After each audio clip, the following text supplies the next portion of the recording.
Cinema mini bytes. அப்போ மட்டும் இல்ல, இப்பயும் நான் ஹீரோ தான்னு நிரூபிச்சு காட்டியிருக்காரு இயக்குனரும் நடிகருமான எஸ்.ஏ. சந்திரசேகர். 80 வயசுலயும் கதையின் நாயகனா நடிச்சு அசத்தி இருக்காரு எஸ்.ஏ.சி.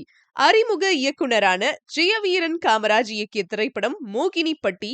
இந்த படத்துல இயக்குனர் எஸ்.ஏ. சந்திரசேகர் முக்கியமான வேடத்துல நடிச்சிருக்காரு. இந்த படத்தோட இயக்குனரை பார்த்தோம்னா, அவரு அடிப்படையில ஒரு மெக்கானிக்கல் இன்ஜினியர். ஒரு பிலிம் அகாடமியில சினிமா சார்ந்த படிப்பை முடிச்சிட்டு இயக்குனர் எஸ்.ஏ. சந்திரசேகர் கிட்ட உதவி இயக்குனரா பணியாற்றியவரு. மனமெங்கும் அவள் ஞாபகம், அறியாமை, நீரின்றி அமையாது உலகு போன்ற குறும்படங்கள் மற்றும் இசை ஆல்பங்களை இயக்கியவர்.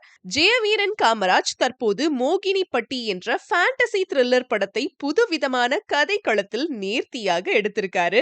அடுத்த வருடம் இந்த படம் வெளியாக வேண்டியிருக்கு. இதுல கவனிக்க வேண்டிய விஷயம் என்னன்னா, வரும் பொங்கல் பண்டிகையொட்டி மகன் விஜயின் கடைசி படமான ஜனநாயகன் படம் வெளியாக இருக்கு. ஆனா அவருடைய அப்பாவான எஸ்.ஏ.சி. சார் 80 வயசுலயும் கதையின் நாயகனா நடிச்சிட்டு வராரு அப்படின்றது குறிப்பிடத்தக்கது. மேலும் இது போன்ற செய்திகளை தெரிந்து கொள்ள ஜியோ நியூஸ் தமிழ் சேனலை மறக்காம சப்ஸ்கிரைப் பண்ணிக்கோங்க.